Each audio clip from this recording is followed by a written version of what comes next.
Can we start, Premier, by looking back at the race which you actually won to become Premier? There were a lot of people who didn't give you much of a chance during this year. So reflecting back now, how did you pull that off?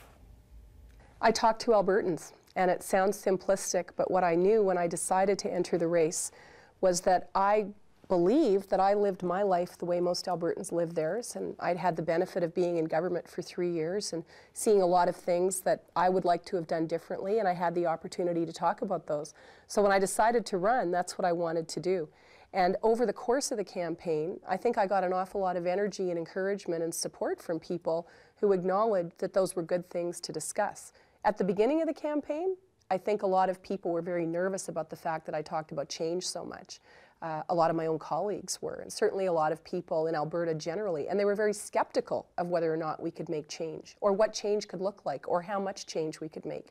But as it grew, I think I really took an awful lot from what Albertans were saying. And that period of time between the first vote and the second vote, I got the sense that Albertans had an opportunity to make a decision to decide whether they were going to invest in change. And I didn't know if they would, but they did. And so I'm very pleased and very honored to have the job that I have now. And people have since got to see you in the legislature in the fall sitting. You introduced several new bills as part of that agenda for change. There are always, though, people saying change is not coming quick enough. One of the areas might be cabinet diversity and in your government. Yeah. How do you ensure now that your government reflects the new face of Alberta? Well, the first thing I'd say is that cabinet now does. And I'm very proud of the fact that we appointed an awful lot of people to cabinet this last 2 months who were elected in 2008 when I was elected. They're parents with young children, they're new MLAs, they're very excited and enthusiastic and thoughtful about what opportunities are available for the future in terms of policy and long-term planning. So there is a piece of change that's happened. We've almost, we've transformed the senior levels of the public service in that we had almost half of our senior deputy ministers leave and brought in new deputy ministers who have perspectives that I've always valued in government. So there has been change, but that's not always the change that Albertans see on a day-to-day basis. And that's why the legislation has been important, because what that signals, not just in terms of the work that it does, is a set of values around transparency and certainty and consistency. And that was really important to me. Albertans want some sense of direction and confidence for the future. And I think that's what they look for in government. I think generally people want to know that the future of the province is in good hands, that there's thoughtful leadership. Now, we also have the opportunity, as we have seen in the past month and will in the next month, to transform where we are as we prepare for the election. There's certainly a lot of ministers that have now decided to resign, and they had tremendous careers as public servants, but it's now time for new people to come in and renew. We have some really exciting nominations going on, again with people that I think are probably more reflective of where I am in my life with a 9-year-old daughter and aging mother-in-law and father than what we've seen before. So all of this builds. And what I think is really interesting is that the change that we're talking about has started. We need to do more. We'll continue to do more.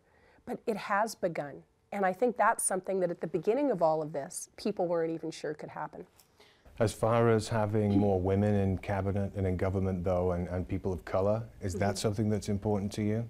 It's a fundamental value for me. I mean, I believe that it's important to have a diverse cabinet and a diverse caucus.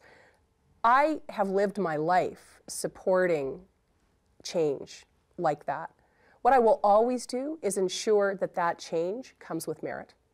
And I want to make sure that everyone who's sitting at the cabinet table is someone that I can trust to do their job in a way that I've asked them to do the job, and also that Albertans can trust. Because what I'm saying to Albertans is these are the 20 men and women who I trust to manage the future of this province. And at the end of the day, that's my ultimate accountability. So we're going to see more diversity. We're going to see, again, a sense of renewal of skills. It is important, but I will certainly not ever believe that Albertans want us to choose leadership, and I don't think they did it in the provincial leadership campaign, based on gender or based on race. I think what they want is strong, capable leaders that they know can manage the future of the province. And how hands-on do you get in that process? Do you deal with riding associations as they elect candidates that will be running for your party, or is that getting too involved for you? It's far too involved for me. I don't do that. I'm very excited about the nomination races that I'm seeing. I'm certainly paying attention to who's running, and I'm very excited about some of the people that are running. But in terms of anything further than that, I don't get involved. The nomination process will work. You know, we've already had nominations in the last month or so where 2,000 people have come out to vote for candidates. That's exciting. That really speaks to what Albertans want to see. And Albertans want to have a voice in that process, and they're having a voice. And I'll tell you the other thing is we're really, as me as leader and as a party, encouraging people to run in contested nominations and to say, look, you know, put your name out there and go talk to your friends and your family and your community and really take a stake, decide what you stand for, and then run for that nomination. Because that's really an important part of what any good political process is about. And we can't, as progressive conservatives, go into the next election having hand-picked candidates or having nominations that haven't been contested. And that part of renewal is very important. And it's something that we in our party have an opportunity to do. A lot of other parties aren't going through that process right now. And we're fortunate to have people excited enough that they want to be part of that process. So I'm pretty excited about that. During the campaign, one of the things you talked about a lot that separated you from other candidates was being able to listen to people. And in fact, I think you felt the government had not been doing enough of that.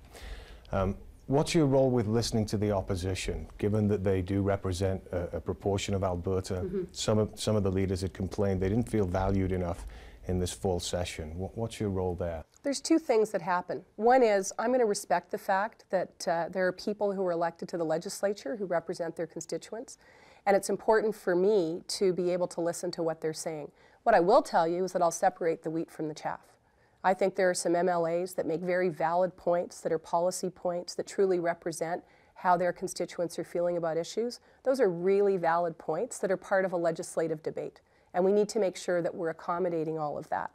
But there's no doubt that 5 months before what could be an election date, there's also an awful lot of partisanship. And those speeches, I'm not going to be able to accommodate in a legislative framework. We'll introduce legislation. We'll have a legitimate public policy debate about it. If there are cases, and when I was Justice Minister I used to do this, if there were cases where there were serious policy considerations that members of the opposition brought forward with respect to legislation, we'd make amendments. And that's really important. But it's also important when you're the leader of a party in a parliamentary system to know that you need to strike policy, introduce legislation, and set an agenda, and then get that agenda put through.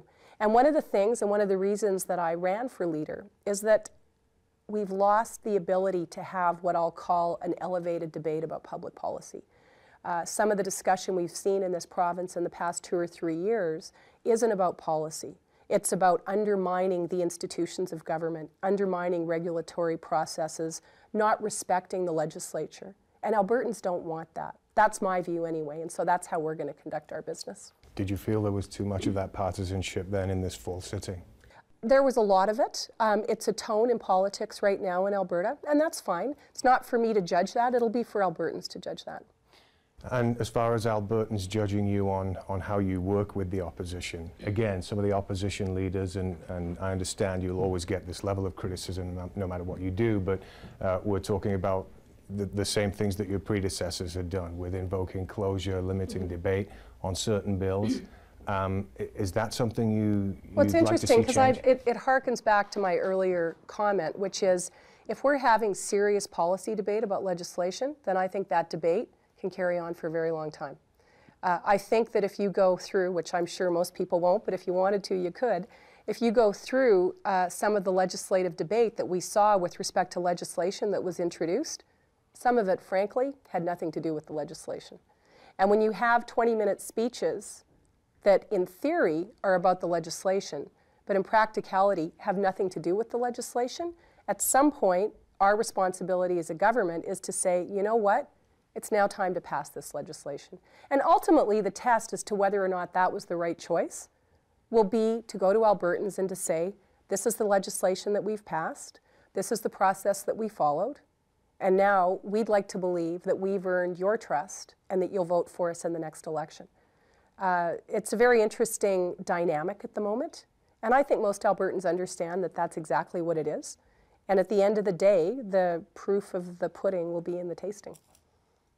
One of the things you inherited, Premier, was a sticky financial situation and a deficit somewhere in the region of $6 billion, which you want the books balanced in 2 years. Mm-hmm. How will you turn that around? Well, the first thing I'll tell you is that, and I've said that in, and you've just alluded to it, it is a 2-year process. It's a very difficult economic time internationally right now. We know that if we do a good job with respect to infrastructure spending and our long-term planning and integrating our infrastructure spending to some of the work we need to do around healthcare and education, that we can deliver results for Albertans and we can balance the books. And we're still committed to doing that. What we don't want to do, and this is probably more important for me, is continually be saying to Albertans, oh, there's randomness to what we're doing. And I said this during the summer. You can't go out to Albertans every 3 months and say, oh, revenues were good, things are looking up. Oh, 3 months later, weren't so good, things are looking bad. We've got to be able to put in place a sensible plan that allows Albertans to see that we're making some investments for the future, probably in next year's budget, that allow us to have certainty getting through this difficult economic time. And always to remember that even though we in Alberta talk about it being a deficit budget, it's not that we don't have the money to pay for it. That money comes from the Sustainability Fund, and in fact, we do balance the budget. Because ultimately, when everyone gets excited about what a deficit budget means, the real fear is that we're going to incur debt. And Alberta does not have debt, and we will not incur debt. And that's fundamental to what Albertans are proud of, and we're committed to making sure that continues. Turning to the Safe Communities Innovation Fund, Premier, you were Justice Minister when $60 million was made available for a bunch of pilot projects around the province aimed at making the streets safer, mm-hmm. and lots of people involved in the programs feel like they're having a real difference. Mm-hmm. What commitment can you give to renewing the funding so that those programs can continue? So many of those programs are coming to the end of a 3-year pilot project phase, and the reason we wanted to have them as pilot projects was to see which ones were having an impact, and a lot of them are having a great impact. Part of what we did in that application process was to ensure that there was some ability for sustainability moving forward, and that comes in different ways. One of it is partnering with other community agencies to continue the work, now that we know that the methodology is right. And the other piece is to ensure that some of that programming is now integrated into what we do on a day-to-day business, as part of day-to-day business of government. So the department that we now have of Human Services that is being managed and led by Dave Hancock allows him to take a look at those programs and not only look to continue to support them, but to look to growing them, so that if we had a successful project in Grand Prairie or in Calgary or in Lethbridge, we might actually be able to share that experience and bring it in to what we do as part of our normal day-to-day operations. That Safe Communities Innovation Fund, as you can imagine, is a pretty special fund for me, and I'm very close to a lot of those projects. And what I've seen is some real successes. There's been some duplication, and so part of what we do as we go forward is see how to continue the funding. But I think we're going to see continued funding. And one of the areas in the Safe Communities Innovation Fund where we really needed to make some good progress, and we did, was with respect to some of the domestic violence programming.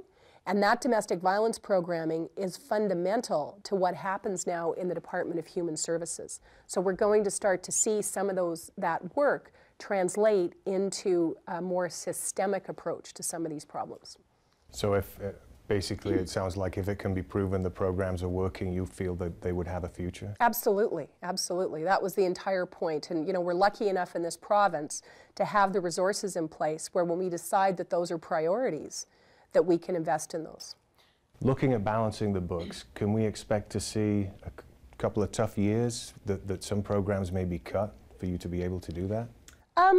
I think Albertans can be very confident that we are going to be able to continue to provide services, that we're going to be able to continue to maintain people's qualities of life. One of the things I talk about is that we're very lucky to live in the jurisdiction that we live in.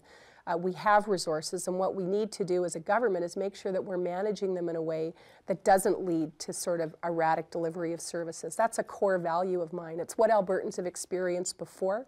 And when you do that, when you pull back on programs, it starts to undermine the core values of a community, and we're not going to do that. All right. Thank you very much, Premier. Thank you.